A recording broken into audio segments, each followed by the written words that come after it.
ఇంకొక విషయం అండి, యుద్ధం వస్తే ఎన్ని రోజులు జరుగుతుందో చెప్పండి. బికాజ్ మేము చూస్తున్నాం యుక్రెయిన్ రష్యా వార్ 3 సంవత్సరాల నుంచి, అప్పుడు 2022 ఫిబ్రవరిలో స్టార్ట్ అయింది, అవ్వట్లేదు. రష్యా అధ్యక్షుడు అప్పుడు ఏమన్నాడు, వారం రోజుల్లో ఫినిష్ చేస్తాను, యుద్ధాన్ని ముగించేస్తానని. కానీ అవ్వట్లేదే.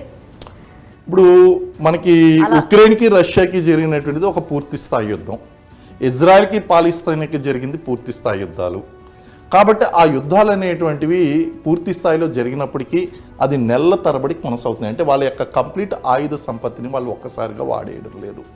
ఒక్కసారి వాడేస్తే తర్వాత ఏంటి అనేటువంటి పరిస్థితి, వాళ్ళు కొద్ది కొద్దిగా సెలెక్టెడ్ టార్గెట్స్ని పెట్టుకుని కొద్ది కొద్దిగా వాళ్ళు ఉపయోగించుకుంటున్నారండి.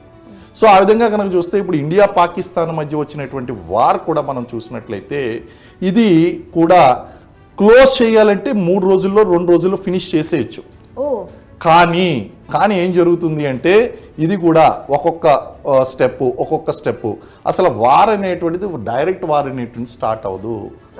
మనం ఒక్కొక్క స్టెప్ వెళ్తుందండి. అండ్ రెండోది, వార్ అంటూ వస్తే పాకిస్తాన్ చేసినటువంటి తప్పుడు స్టెప్ వల్లనే మనకి ఈ యొక్క వార్ అనేటువంటిది వస్తుంది, లేకపోతే వార్ రాదండి. రీజన్ ఏంటంటే అది ఏదో ఒక తప్పు చేస్తుంది. ఇప్పుడు ఆ ఉగ్రవాదులను ఉసుగొలిపింది, సో వార్ అనేటువంటిది ఇప్పుడు తెర తీసిందండి. తెర తీసిన తర్వాత ఇప్పుడు కూడా పొరపాటున ఎక్కడన్నా సరే ఇప్పుడు బార్డర్లో కాల్పులు జరుపుతుంది, ఆ కాల్పులకు దీటైనటువంటి జవాబు ఇస్తున్నాం. అలాగే ఎక్కడో దిక్కున ఇది అటాక్ చేసేటువంటి ఒక తప్పు చేసింది అంటే ఇమీడియట్గా మనం వార్ ఫ్రంట్ ఓపెన్ చేసేస్తాం రిటాలియేట్ చేస్తూ. సో అప్పుడు anyhow we have a problem of Pak occupied Kashmir, దాన్ని స్వాధీనం చేసుకోవాల్సినటువంటి అవసరం ఉంది. ముందు దాన్ని వెనక్కి తెచ్చేసుకోవాలండి. సో స్టార్ట్ అయితే మాత్రం ఫినిష్ చేయాలనుకుంటే ఇండియా 3 రోజుల్లో ఫినిష్ చేయొచ్చు.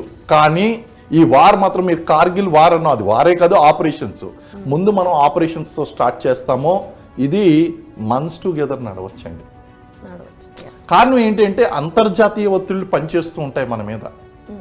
అలాగే చూస్తూ ఉండాలండి, ఎందుకంటే మన సేఫ్టీ కూడా చూసుకోవాలి. వాళ్ళు ఎప్పుడైతే పౌర స్థావరాల మీద వాళ్ళు దాడులు చేయడం ప్రారంభించారో that is the end of Pakistan. But still so pay back time అని అందరూ అంటున్నారు. అలాగే మన రక్షణ మంత్రి రాజ్నాథ్ సింగ్ కూడా ఏమన్నారంటే వీ వోంట్ బో డౌన్ టు టెర్రర్ అటాక్స్ అని చెప్పి, సో వాళ్ళకి తల దించం అని. అలాంటి ధీటైన సమాధానమే ఎక్స్పెక్ట్ చేస్తోంది దేశం కూడా, దేశ ప్రజలంతా కూడా. చూద్దాం ఏం జరగబోతుందో.